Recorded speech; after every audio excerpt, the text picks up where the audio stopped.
The year is 1943. The air over Europe is a battlefield, and America is losing. Badly. Every morning, young men climb into aluminum giants called B-17 flying fortresses, knowing there's a terrifying chance they will not return by sunset. The strategy is sound on paper, daylight precision bombing to cripple Nazi Germany's factories. But in reality, it's a death sentence.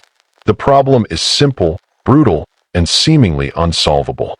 American fighters, the rugged P-47 Thunderbolts and the twin-boomed P-38 Lightnings, simply do not have the range to escort the bombers all the way to their deepest targets in Germany.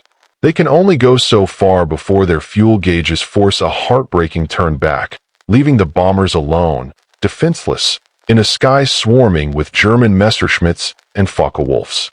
The result is catastrophic loss rates that threaten to end the entire bombing campaign. Morale is collapsing. Commanders are desperate. They need a miracle, a fighter with the legs of a marathon runner and the heart of a lion. Unbeknownst to them, that miracle already exists. But it's flying in the wrong role, with the wrong engine, rejected by the very nation that built it. This is the story of an underdog, a mechanical misfit that would become the most decisive fighter of World War II. This is part one of the epic saga of the P-51 Mustang.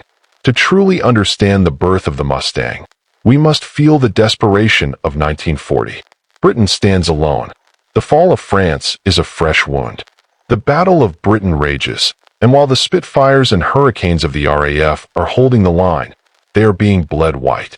Losses are staggering. The British need fighters, and they need them now. They turn to neutral America, not for charity, but with hard cash. Their eyes fall on a company called North American Aviation, known for building trainers like the reliable T-6 Texan. The British request is straightforward. Build the Curtiss P-40 Warhawk for us under license. But the president of North American, a visionary engineer named James H. Dutch Kindleberger, sees an opportunity for immortality. He makes a counter-proposal that borders on insanity. He tells the British, the P-40 is already obsolete. Give my team 120 days, and we will design and build a brand new fighter that is better in every way. The audacity is breathtaking. Designing a modern fighter from a clean sheet typically takes years. But Britain, with its back against the wall, has little to lose. They agree. The clock starts ticking. The man tasked with this impossible deadline is North American's chief designer, Edgar Schmid. His story is itself a remarkable twist of fate. A German-born immigrant, Schmid fled the economic and political turmoil of post-World War I Europe. Now, he is designing a weapon to fight the regime that has consumed his homeland. He brings a European sensibility to the drawing board, rejecting the bulky, drag-heavy designs common in American fighters of the era. He envisions something sleek, minimalist, and aerodynamically pure. His masterstroke is the wing. Not just any wing, but a revolutionary laminar flow wing. On a conventional wing, the thickest part is near the front. Airflow becomes turbulent after this point, creating drag. Schmid's genius was to move the wing's maximum thickness far back, creating a smooth, gradual curve that allowed air to flow over it in smooth, parallel layers. Laminar flow, dramatically reducing drag. This wing would become the unsung hero of the Mustang, the key to its incredible range and efficiency. But a beautiful wing is nothing without power. Due to the crushing deadline, the only available American engine was the Allison V-1710. A good engine, reliable, but with a crippling flaw for high-altitude combat. A single-stage, single-speed supercharger. It worked well at low to medium altitudes, but gasped for breath above 15,000 feet, losing power dramatically. This single fact would haunt the Mustang's early life. Against all odds, the team at North American delivered. In just 102 days, 18 days ahead of schedule, they rolled out the NA-73X prototype. It was a stunning aircraft. Low-slung, with a long, elegant nose and a predatory stance that screamed speed even while stationary. British test pilots who flew it were astonished. It was fast, incredibly fast at low altitude, stable, and responsive. They placed an immediate order for hundreds, christening it the Mustang, a name evoking untamed, wild power. But then, the first great irony struck. The United States Army Air Corps, watching from the sidelines, evaluated this new fighter built for a foreign air force. Their verdict was a crushing blow to North Americans' pride. They acknowledged its impressive low-level speed, but noted its dismal high-altitude performance. The official report dismissed it as a good low-altitude reconnaissance and ground attack aircraft, not a high-altitude interceptor, not an escort fighter, a glorified scout plane. The Mustang, this masterpiece of aerodynamic design, was rejected by its own country. And so, the Mustang Mark I entered service with the RAF not as a noble sky knight, but as a mud-spattered soldier. It was sent roaring across the fields of France and the Low Countries at treetop level, its cannons blasting locomotives, strafing troop columns, and attacking airfield hangars. It was effective in this role, terrifyingly so, but it was a profound waste of potential. This was a Formula One car being used as a farm tractor, a Stradivarius violin being used as a hammer. The Mustang's true destiny seemed forever out of reach, trapped by the limitations of its own American heart. While the Mustang was being wasted at treetop level, the air war for American bombers reached a crisis point. The problem of range was a mathematical equation with a bloody solution. Missions to targets in Germany became known as the Bloody Mile. The further the bombers went, the higher the losses. The Luftwaffe quickly learned where the American fighter escorts would turn back. They called it the point of no return, and would mass their interceptors just beyond it, waiting to pounce on the unprotected bomber streams. The statistics were grim. A bomber crew had to complete 25 missions to finish a tour. The odds of surviving those 25 missions in early 1943 were less than 30%. The airmen developed a grim, fatalistic humor. They called their flak jackets flak happy. They knew the cold, hard numbers.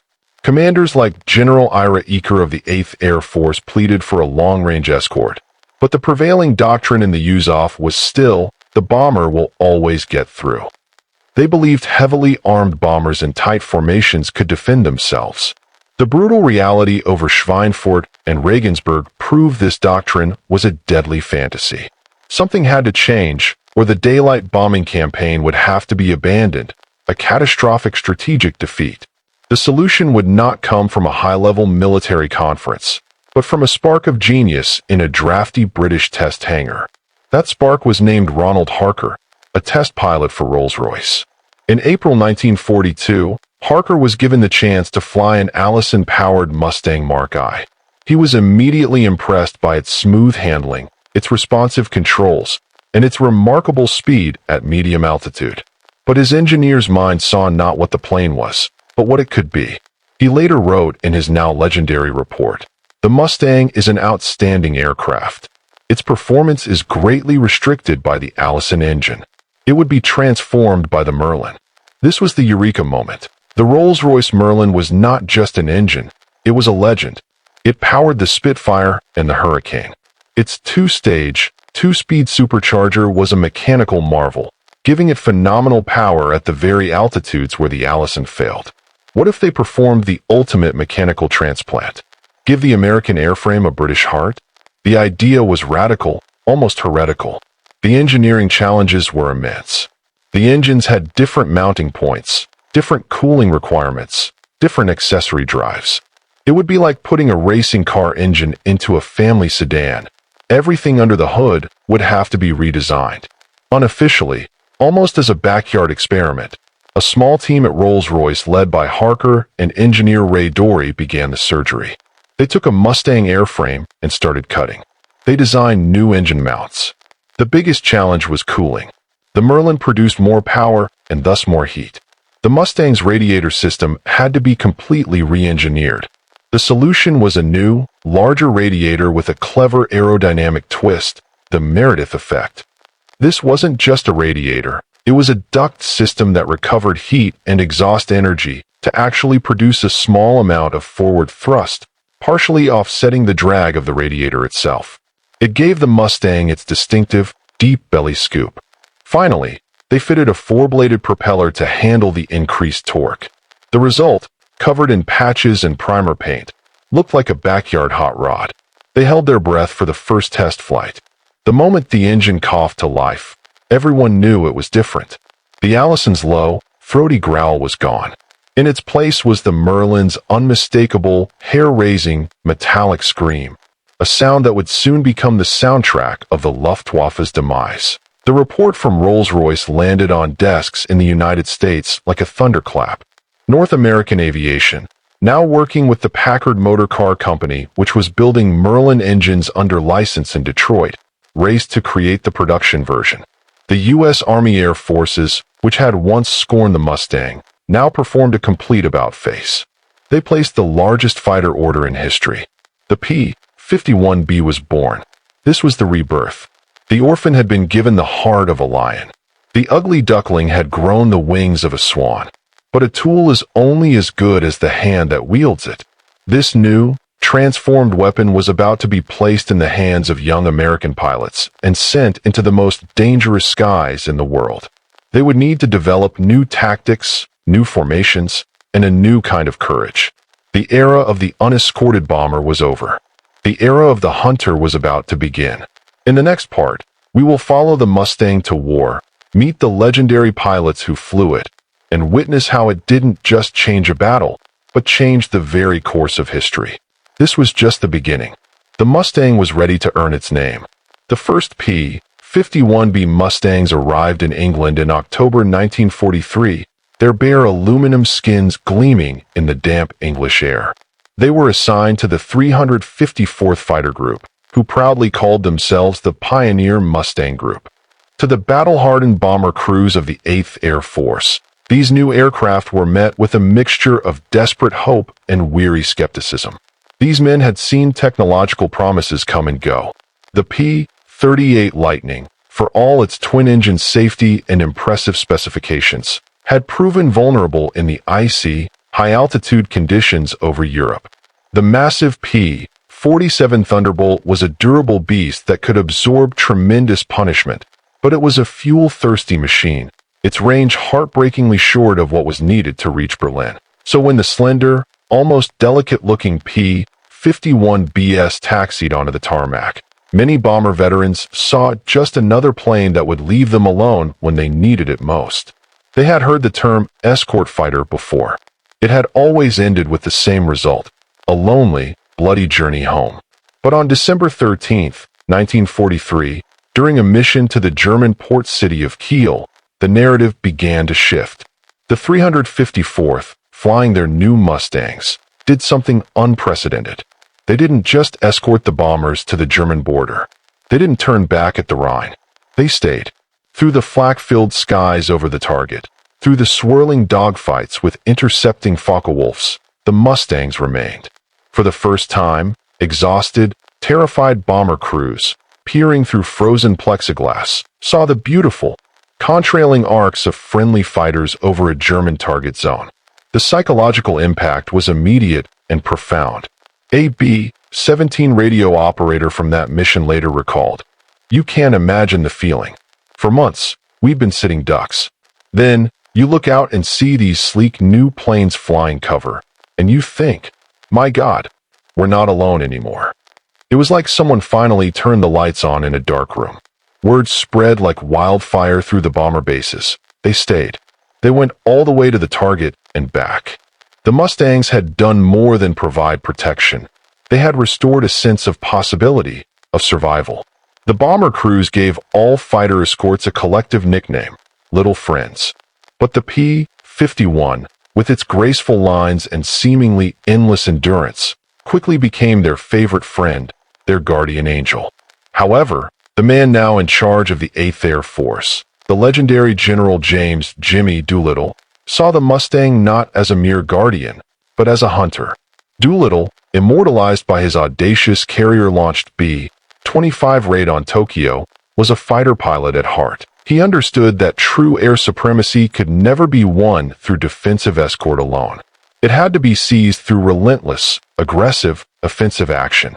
In January 1944, he issued one of the most revolutionary and consequential orders of the entire air war: destroy the enemy air force wherever you find them, in the air, on the ground, and in the factories. With these words, he unchained the Mustangs. This was the birth of a new, terrifying doctrine, the fighter sweep. No longer were the Mustangs leashed to the slow-moving bomber streams for their entire mission. Now, they were unleashed to hunt. Mustang groups, flying in fluid formations of 16 or more, would range hundreds of miles ahead of the bombers, using their incredible fuel efficiency as a weapon of deep penetration. Their mission was to clear the skies, to intercept and destroy the Luftwaffe before they could even form up to attack the bombers. They ambushed German fighter formations as they were still climbing from their airfields, as they were assembling into attack groups at their most vulnerable. They began systematic, low-level strafing attacks on German airfields, a tactic of breathtaking risk and devastating effectiveness. A typical strafing run would see a flight of Mustangs roaring in at treetop height, engines screaming, guns blazing. They would target anything that moved. Parked Me-109s and FW-190s lined up like ducks in a row, fuel tankers, maintenance hangars, even the control towers. The physical damage was immense, but the psychological blow was perhaps greater. The Luftwaffe, once the unchallenged masters of the skies over Fortress Europe, were now being hunted in their own backyard. German pilots, who had once attacked bomber formations with near impunity, now had to constantly scan the skies for the distinctive, sleek silhouette of the Mustang. They gave it fearful nicknames like Der Gabelschwanz-Teufel, the fork-tailed devil, or the more ominous Katavergehorsum, the corpse in a coffin. The fear was palpable in captured German pilots' interrogations. One Luftwaffe ace confessed, "When we saw the Mustangs, we knew the war in the air was lost. They were everywhere, and they could stay forever." In this brutal new war of aerial aggression, one group of Mustang pilots forged a legend that transcended combat and challenged the very fabric of American society: the Tuskegee Airmen of the 332nd Fighter Group. These African-American pilots, flying P-51C and later the iconic bubble canopy P-51D Mustangs adorned with brilliant red tails, fought a dual war. They battled the Luftwaffe in the skies over Europe, and they battled the deep-seated, institutional racism of their own country, a military establishment that had doubted their intelligence, their courage, and their very ability to serve as combat pilots. Under the stern, unyielding leadership of Colonel Benjamin O. Davis, Jr., a West Point graduate who bore the immense weight of expectation with stoic discipline, the 332nd was forged into a weapon of exceptional precision and reliability. Davis instilled in his men a doctrine that became their hallmark and their pride. Your primary mission is to protect the bombers. Stay with the bombers.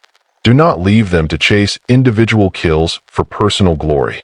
This discipline, this ethos of self-sacrifice, defined their combat record. The popular myth, fueled by wartime propaganda and post-war reverence, claims they never lost a bomber. The historical truth is more nuanced and, in many ways, more powerful. They did, on rare occasions, lose bombers under their escort. War is a chaotic, imperfect endeavor. However, statistical analysis confirms that their loss rate was among the very lowest of any fighter escort group in the 8th and 15th Air Forces. What is undeniable is the profound trust they earned. 15th Air Forces. What is undeniable is bomber crews, pragmatic men who valued survival above all else, began to specifically request the Red Tails as their escorts. There was a saying among the bomber groups: when you see those red tails, you know you're going home. The Tuskegee Airmen, in their crimson-tailed Mustangs, became more than just pilots. They became a symbol of unwavering protection, of excellence forged in the fire of prejudice, and of a promise kept. Their success in the cockpit was a thunderous, irrefutable argument for equality that would resonate long after the war, helping to pave the way for the desegregation of the U.S. Armed Forces in 1948. To grasp the sheer, lethal mastery of the Mustang in combat, one must mentally step into the cockpit of its definitive model, the P-51D. This was the apex predator, the final, perfected evolution of Edgar Schmidt's original vision. First, your eyes adjust to the view. The earlier P-51B had a framed, hinged canopy with significant blind spots behind the pilot's head, a vulnerable area in a dogfight.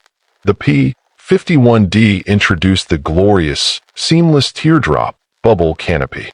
It was an engineering marvel, offering near-spherical visibility. A pilot could scan the sky for miles in every direction, above, below, and most crucially, over his shoulder. In the deadly game of aerial combat, vision is life. Seeing the enemy first, a tiny speck in the distance, meant you could position yourself, choose your moment, and dictate the terms of the engagement. It was the ultimate tactical advantage. Next, you feel the controls. The Mustang was not the lightest or most nimble fighter. A Supermarine Spitfire, for instance, could outturn it in a slow, sustained turning fight. But what the Mustang offered was something perhaps more valuable: perfect control harmony and communicative feedback. The ailerons, elevator, and rudder required just the right amount of pressure, yielding a precise, confident, and predictable response. It was incredibly fast in a dive, a trait that allowed it to disengage from unfavorable fights. It was rock-stable as a gun platform, allowing for accurate deflection shooting. It was, in the words of many pilots, an extension of the pilot's will. It gave a competent pilot confidence and a great pilot an overwhelming sense of dominance. Then, you hear the heart. The Packard-built Merlin V1650-7 engine was a symphony of mechanical complexity. Its two-stage, two-speed supercharger was its secret weapon. As the plane climbed, the supercharger would engage with a distinct, muffled roar or a sharp rise in the engine's characteristic whine, delivering a tremendous surge of power exactly when it was needed most, in the thin, cold air above 20,000 feet. That sound, a rising and falling wolf whistle scream, became so uniquely identifiable and feared that German ground observers and radar operators were trained to distinguish it from other Allied aircraft, using it as an early warning. Mustangs inbound. Finally, you wield the fist. 6.50 caliber Browning M2 machine guns, 3 mounted in each wing, with 400 rounds per gun. While German fighters like the FW-190 often relied on a mix of slower firing but devastating 20mm or 30mm cannons, the Mustang's battery of .50 calories was a buzzsaw of destruction. Their high rate of fire, flat trajectory, and proven reliability made them brutally effective against both aircraft structures and ground targets. The standard and most effective Mustang tactic was the energy-based boom and zoom. Using their superior high-altitude performance, a gift of the Merlin, pilots would cruise above the enemy, often using the sun as concealment. They would then select a target, roll into a steep, screaming dive, the boom, fire a short, precise burst of gunfire, and then use the tremendous speed gained in the dive to climb back to altitude and safety, the zoom. It was a cold, efficient, and ruthless methodology that capitalized on the Mustang's strengths and minimized its pilots' exposure to return fire. The statistical impact of the Mustang is the coldest, hardest evidence of its war-winning contribution. In the dark days of 1943, before the Mustang's dominance, bomber loss rates were routinely between 5% and 10%. Catastrophic missions like the second Schweinfurt raid in October 1943 saw over 20% of the attacking force shot down, statistical annihilation. By the summer of 1944, with Mustang groups conducting relentless fighter sweeps and close escort, bomber loss rates plummeted to below 2%. The equation had completely inverted. The Luftwaffe was being bled white.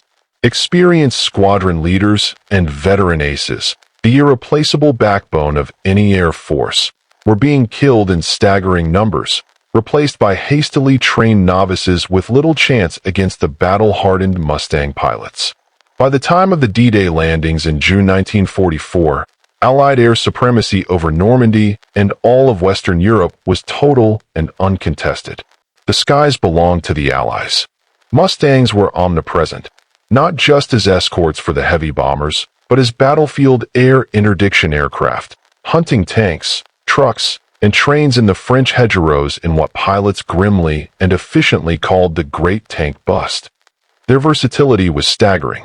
The ultimate testament to the Mustang's prowess, however, came when it faced a weapon from the future, the Messerschmitt Me-262 Schwalbe, the world's first operational jet fighter.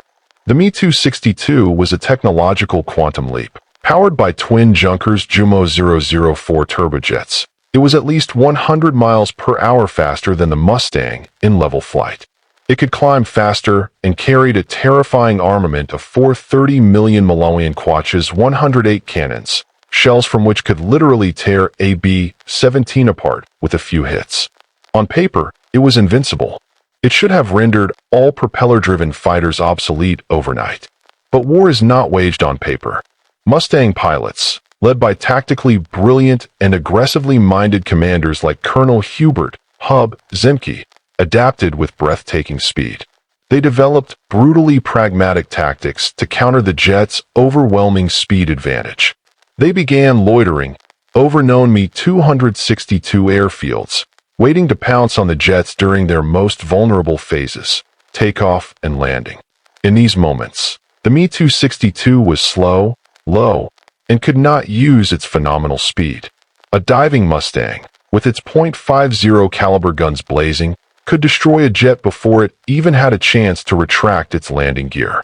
Other tactics included using the Mustang's superior turning capability at certain speeds to force an overshoot by a faster closing jet, or attacking from a high-altitude perch in a steep dive to minimize the speed differential. The piston-engine fighter was killing the jet, not through superior technology, but through superior tactics, overwhelming numbers, better pilot training, and the sheer, relentless aggression instilled in the Mustang groups by leaders like Doolittle. This was the Mustang's final, undeniable vindication. It had mastered every conceivable role in the air war: long-range escort, high-altitude interception, ground attack, reconnaissance, and could even defeat a weapon from the next generation of aerial warfare. When the guns finally fell silent in Europe in May 1945, over 15,000 Mustangs of all variants had rolled off North America's production lines. But the Mustang story was far from over. It served with distinction again in the early, desperate days of the Korean War, in a role its designers in 1940 could never have imagined. The P-51D, redesignated F-51D, served as a ground attack fighter bomber, its long loiter time, durability, and ability to operate from rough, forward airstrips making it invaluable until jet aircraft like the F-86 Sabre could fully take over. It found a second, thrilling life in the high-octane world of post-war air racing. Stripped of armor and military equipment, fitted with clipped wings for better roll rate, and powered by monstrously modified Merlin engines producing well over 3,000 horsepower, Mustangs like Striga, Voodoo, and Precious Metal dominated the unlimited class at the Reno air races for decades. Their engines screaming at speeds over 500 miles per hour just feet above the desert floor, they became legends in their own right, a testament to the airframe's inherent speed and strength. But for most people, the Mustang's true, enduring legacy is not found in statistics, military records, or trophy cases. It is emotional. It is visceral. It is a sound. If you have ever stood on the sun-baked grass of an air show, you have experienced the moment. You hear the rhythmic drone of radial engines from AB-17, the high-pitched whine of a jet demonstration team. And then, from beyond the horizon, comes a different sound. It starts as a low, distant rumble that steadily tightens into a sharp, rising, visceral, mechanical scream, a sound that vibrates deep in your chest and stirs something primal. The crowd falls silent. Conversations halt. Then, as one, 1,000 arms point skyward. A shining, silver shape banks into view, sunlight flashing on its polished wings and its elegant, unmistakable silhouette, the long nose, the graceful tail, the bubble canopy. The North American P-51 Mustang. That sound is not merely an engine running. It is the sound of a desperate problem solved against impossible odds. It is the sound of a second chance, of potential rediscovered and unleashed. It is the sound of an idea, born from a British request and an immigrant's genius, forged in the fire of innovation and unleashed with raw, unyielding courage. It is the sound of hope arriving for 10 terrified young men in a trembling bomber over the burning skies of Berlin. It is the sound of a shield for the defenseless and a sword for the hunter. And it is, ultimately, the sound of freedom. Freedom bought with ingenuity, perseverance, and the indomitable spirit of those who built it, flew it, and were protected by it. From orphaned outcast to sovereign of the sky, the journey of the P-51 Mustang remains one of history's most powerful testaments to the ability of the human mind and heart to turn failure into legend and necessity into immortality.